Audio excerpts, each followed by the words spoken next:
que nós vamos ler é o livro do profeta Isaías. O endereço é livro do profeta Isaías,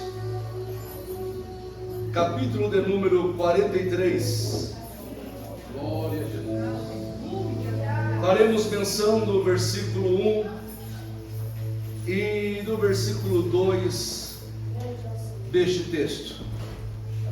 Quero louvar a Deus pela oportunidade de nessa noite estar aqui mais uma vez com esta igreja amada, querida, essa igreja receptiva.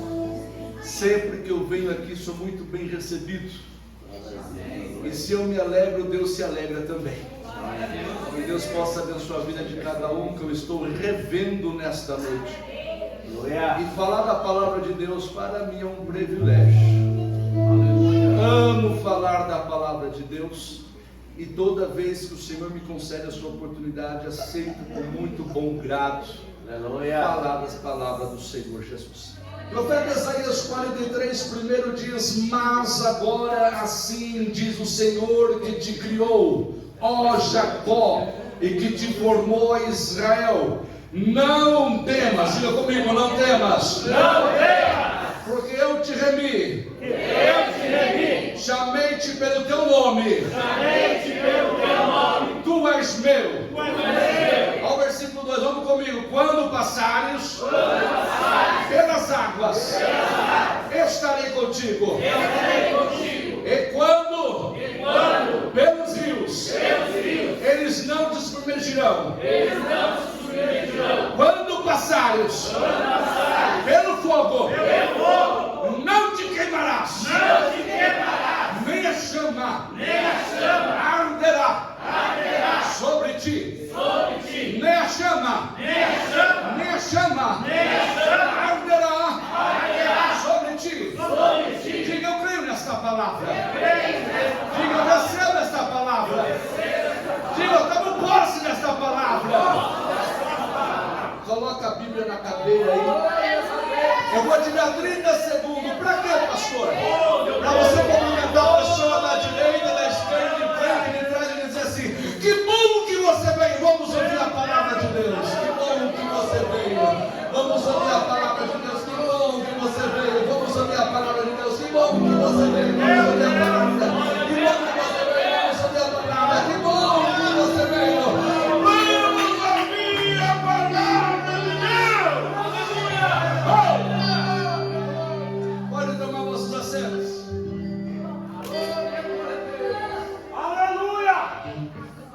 Como introdução desta mensagem, eu quero aqui remeter à memória de vocês a um procedimento que nós realizávamos antigamente. Hoje este procedimento já não é realizado mais, pois a tecnologia nos acompanha. Mas eu me lembro que antes de toda esta tecnologia, quando você tinha algo importante para lembrar, você escrevia um bilhete e você anexava, você pendurava, colava com imã, para você não esquecer.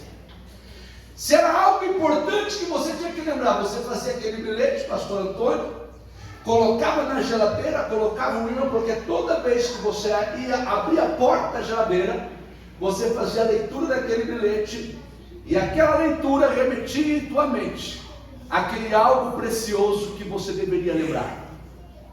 Quando você tinha algo importante para lembrar, você fazia um bilhete. Se você frequentasse bastante o teu quarto e abrisse um guarda-roupa, então você colocava na porta do guarda-roupa. Se você frequentasse bastante o banheiro, você colocava lá no vidro do banheiro. Mas o importante é: eu preciso deixar este bilhete no local onde eu frequento, para que eu possa ler e lembrar. A mensagem de Deus nessa noite foi um bilhete escrito por Deus, por forma de profecia, para o povo de Israel. Deus, nesta mensagem, queria deixar fresco na mente do povo, que mesmo mediante todas as circunstâncias, Ele, o Senhor Deus, continuava no controle de todas as coisas. Olha para a pessoa da direita, da esquerda, em frente, de trás e diga: nesta noite, vamos mais alto, nesta noite, a mensagem a ser ministrada é um bilhete de Deus para o povo de Israel, que eu transfiro para a tua vida hoje.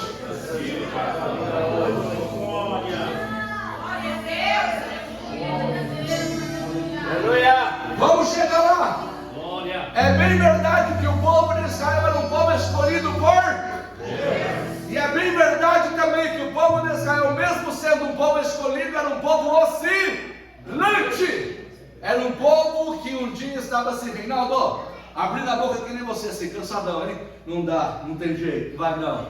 Mas outro dia estava assim: oh glória, oh aleluia, Jesus é bom. O povo de Israel oscilava-se bastante, presbítero Rogério. Quando olhamos a história do povo israelita, nós percebemos, eles tinham o chamado de Deus, percebemos que Deus havia escolhido, percebemos que Deus havia nomeado como seu povo, mas todos esses atributos não eram o suficiente para que o povo permanecesse caminhando numa forma constante.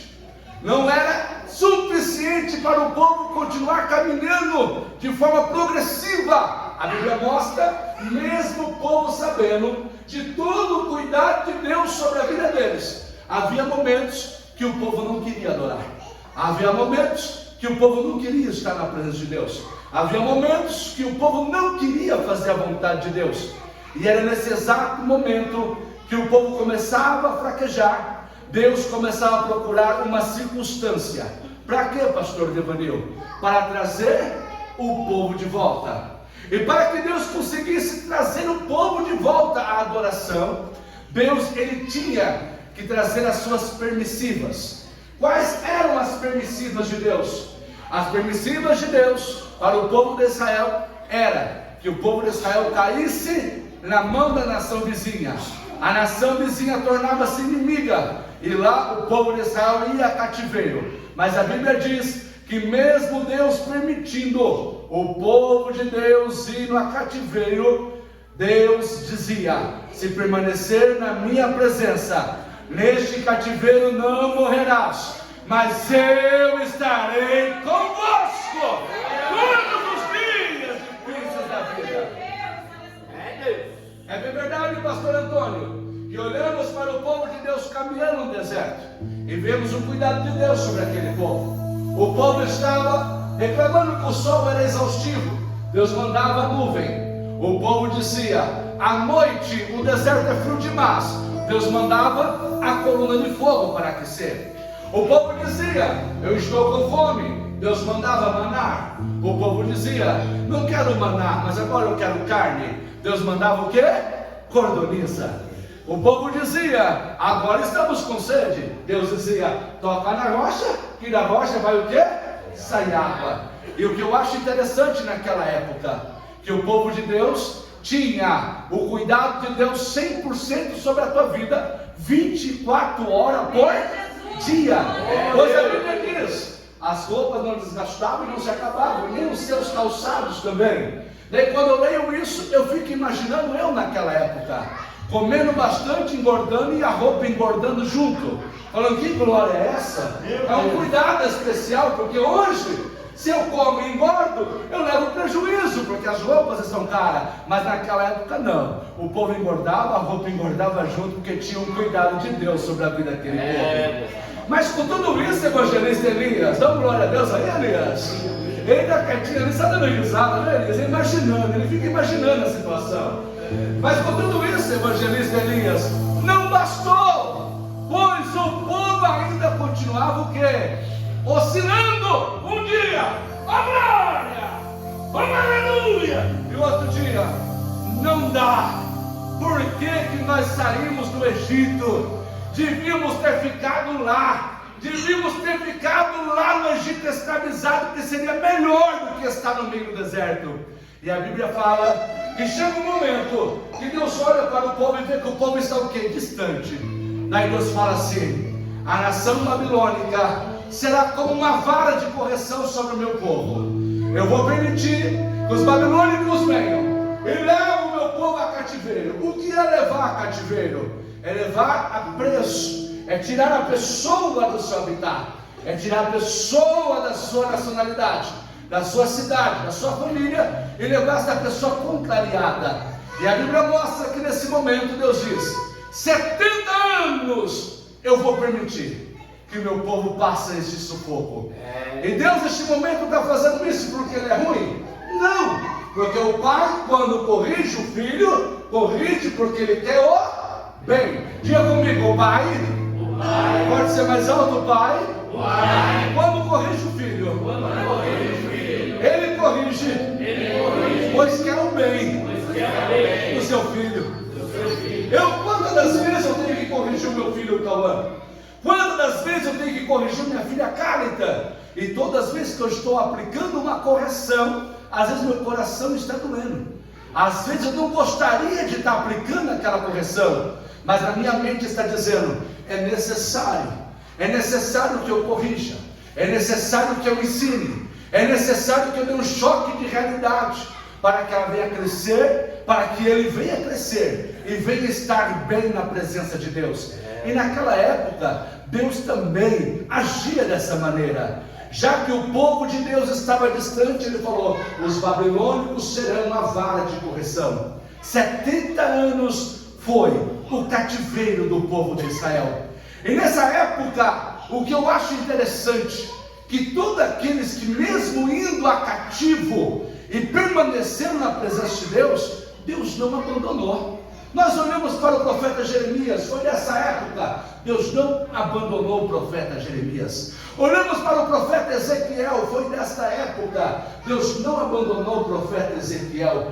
Olhamos para Daniel, foi nesta época, Deus não abandonou Daniel. Olhamos para Sadraque, Mesaque, Abednego, foi nesta época, Deus não abandonou estes três rapazes. Sabe o que eu entendo? Deus, ele corrige, mas ao mesmo tempo que ele corrige, ele diz: eu estou contigo para te sustentar, para te levantar e fazer você andar conforme a minha vontade. Aramaço e Garavacalaçai. Diga: Deus corrige. Mais forte: Deus corrige, mas permanece fiel, na vida daquele que é fiel a Ele. Pois olhamos para esses homens, esses profetas, e percebemos que mesmo no meio do cativeiro, houve um destaque de Deus sobre vossas vidas. Eu já abro um parênteses nessa noite. Eu já abro um parênteses nesta pregação, para dizer: se há pessoas que Deus está enxergando a necessidade de trazer uma correção sobre a tua vida, Ele vai trazer. Mas Ele está dizendo: se cair na real e fazer a vontade dEle, Ele será contigo. E esse deserto, esse cativeiro, ele tem um começo, ele tem um meio, mas Deus está dizendo: ele também terá um fim. E você sairá mais forte do que você entrou nele. Tirou 30 segundos para adorar esse Deus. Levante a mão agora. Levante a mão agora. 30 segundos.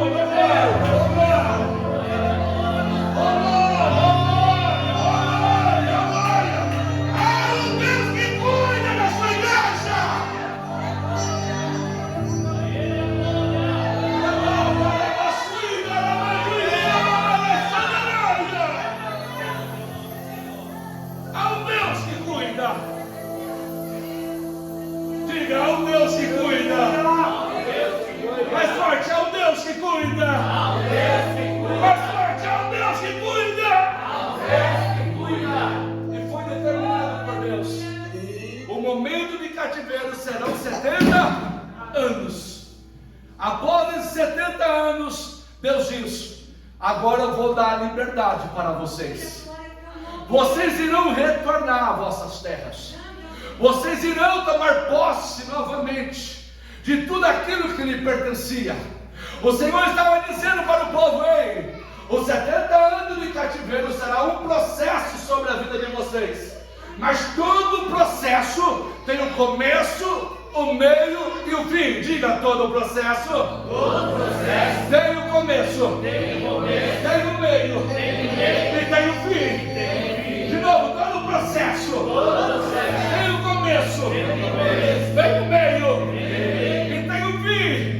E naquele momento Deus estava dizendo: vai chegar o fim dos 70 anos. Aqueles que permanecer fiel na minha presença, como falou Daniel, sairão mais forte e exaltado por Deus. Aqueles que permaneceram na minha presença fiel, como Sadraque, Mesaque e Abednego, sairão mais forte e fortalecidos na minha presença. Aqueles que permanecer fiel, como Jeremias, sairá mais forte e fortalecido. Aqueles que permanecer fiel, como o profeta Ezequiel, sairão mais forte e fortalecido nesse processo. Só que a Bíblia mostra que o povo, ao passar os 70 anos cativos, presos, sem a liberdade, mesmo depois de Deus dizer: agora que vocês aprenderam, se redimiram, voltaram, vocês vão restituir tudo que foi tomado, a Bíblia mostra que o povo ainda, pela liberdade, estava com a sua mente o quê? Presa lá no cativeiro. E é nesse exato momento que Deus fala assim: eu preciso escrever um bilhete, e este bilhete eu preciso apresentar ao povo de Israel. Eu sou o Deus que permitiu o cativeiro, mas sou o Deus que resgata este povo agora. Eu sou o Deus que permitiu a situação difícil, mas sou o Deus que estou resgatando o povo da situação difícil.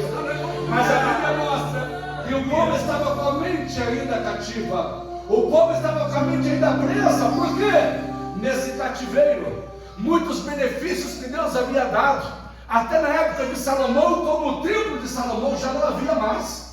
E o povo tinha aquele apreço, pastor Antônio, e o povo tinha aquela dedicação em querer novamente o quê? O templo específico de Salomão, e não estava entendendo que não era o templo que faz diferença, mas o que faz diferença era a presença de Deus que estava resgatando a beleza daquela situação. Não tinha o templo de Salomão, mas tinha o de Zorobabel, e o povo olhava e dizia: mas é mais simplório, é inferior. Quantas vezes olhamos com nossos olhos e fazemos muitas vezes uma situação inferiorizando o local, o templo e aquilo que nossos olhos veem. E é isso que acontecia. O templo atual agora não é igual de Salomão. Então, se não é igual, parecia que a glória de Deus também não estaria ali. Mas o que a palavra do Senhor mostra, que naquele exato momento Deus queria dar um choque de realidade. Eu sou o mesmo Deus de ontem, eu sou o mesmo Deus de hoje, eu sou Deus eternamente. O templo pode não ser o mesmo, mas a glória que eu tenho para derramar é a mesma, a presença que eu tenho para enviar é a mesma, o agir que eu tenho para trazer é o mesmo. O templo pode estar inferior aos seus olhos, mas o que faz a diferença é a minha presença.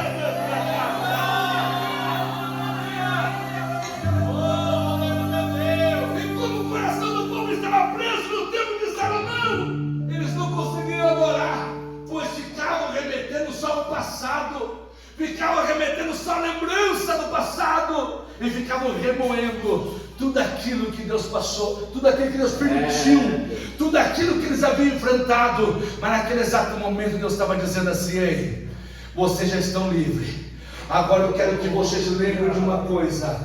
Aí Deus começa a escrever o bilhete assim, ó: agora assim diz o Senhor que te criou, Jacó, e te formou, Israel, não temas. Eu sei que vocês estão fragilizados por causa das circunstâncias que enfrentaram os 70 anos no cativeiro. Só que a situação agora está mudando.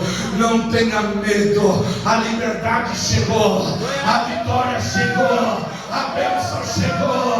O templo não é de Salomão, mas a presença de Deus está garantida sobre a tua vida. E sabe o que eu acho interessante? Nesse bilhete Deus está escrevendo para o povo, dizendo ainda mais: não temas, porque eu te remi, eu te libertei.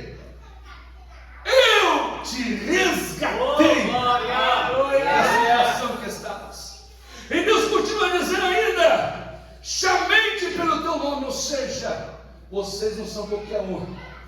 Vocês passaram pelo cativeiro e criaram intimidade.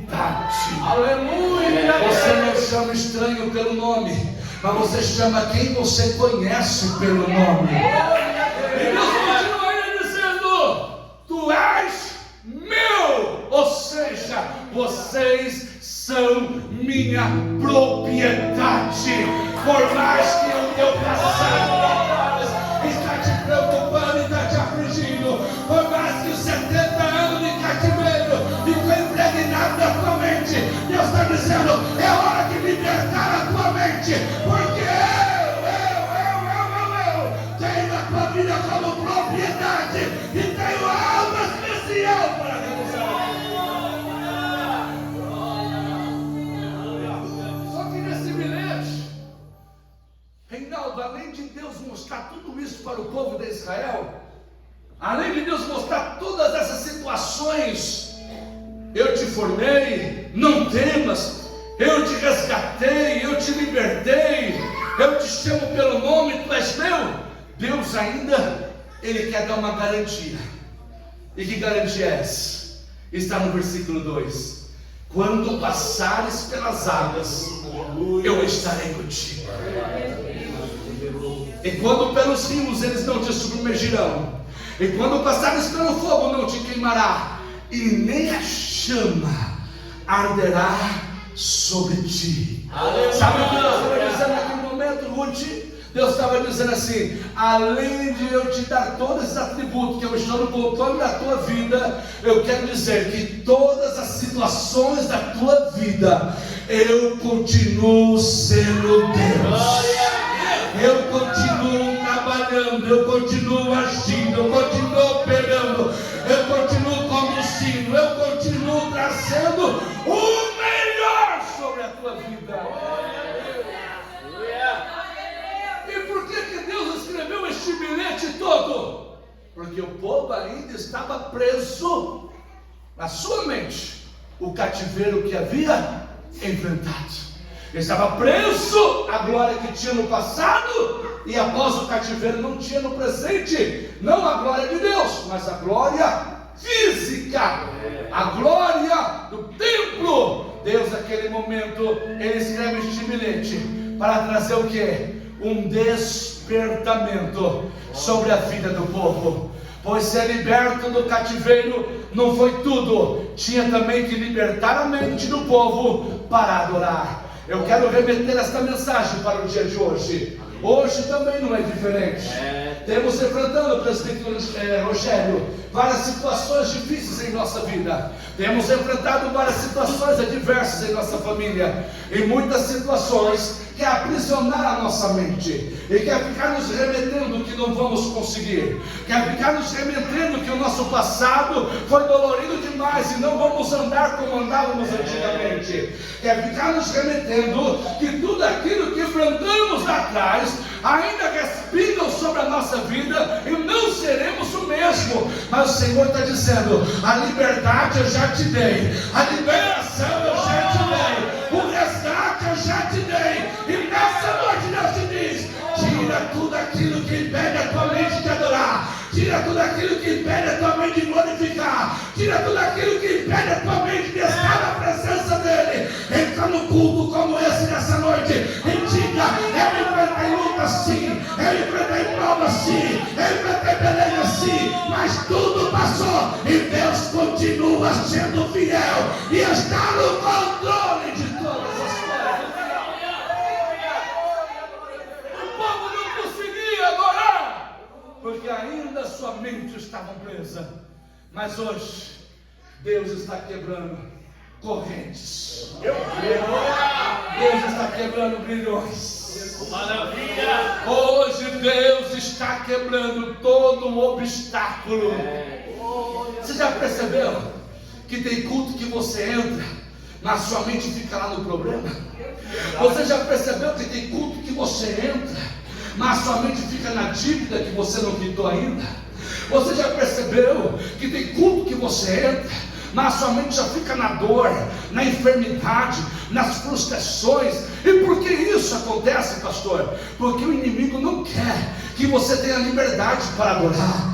O inimigo não queria que o povo de Israel sentisse livre no corpo, mas queriam que ele ficasse preso na mente. Então o inimigo dizia: eu não quero este povo livre no corpo nem na mente. Então Deus deu a liberdade do corpo, mas o inimigo falou: vou aprisionar a mente. E quantas das vezes o inimigo quer aprisionar a mente da igreja, dizendo não tem jeito, dizendo não tem solução, dizendo você não vai conseguir. Mas nessa noite tem um cadeado aqui caindo por terra, é para receber nessa noite. Tem cadeado sendo quebrado, tem corrente sendo quebrado. Nessa noite as portas das prisões estão sendo abertas. Nessa noite tudo aquilo que te atrapalhar e adorar já está caindo por terra, porque Deus diz: eu te chamei para adorar, eu te chamei para adorar, eu te chamei para adorar.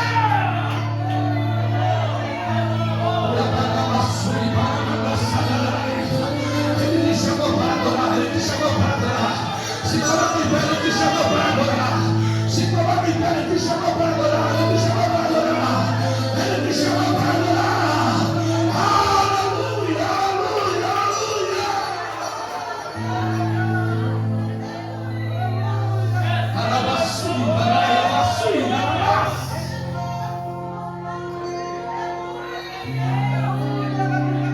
Sabe qual é a intenção do inimigo? É trazer você para a igreja e deixar você travado aí. Sabe qual é a intenção do inimigo?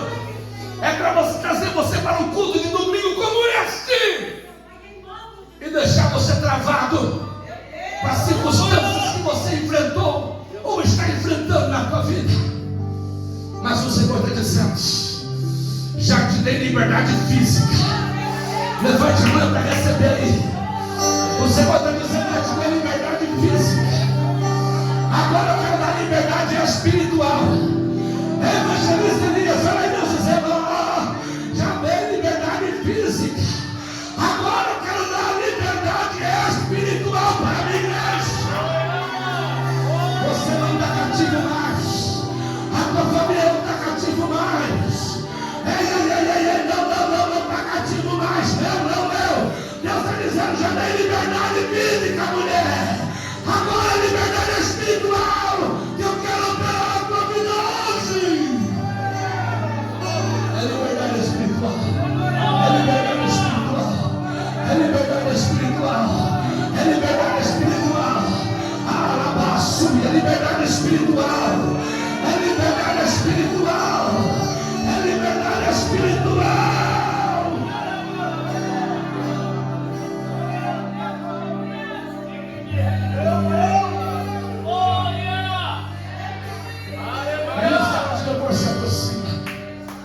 Vira de frente para essa pessoa. Vira de frente para a pessoa que está do lado. Vira de frente. Vira de frente para essa pessoa. Vira de frente para essa pessoa. Diga para essa pessoa nessa noite: o meu Deus já te deu a liberdade física.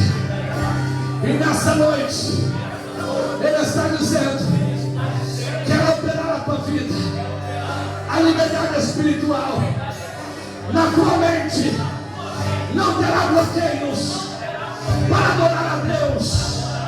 Na tua mente não terá bloqueios para servir a Deus. Na tua mente não terá bloqueios para estar na igreja. Na tua mente não terá bloqueios para louvar. Na tua mente não terá bloqueios para sentir a presença dEle. Porque nessa noite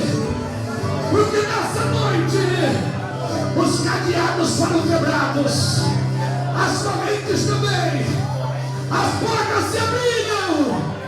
E o Senhor está dizendo: tem liberdade aí, tem liberdade aí, tem liberdade aí, tem liberdade aí. Abraça essa pessoa e abraça ela.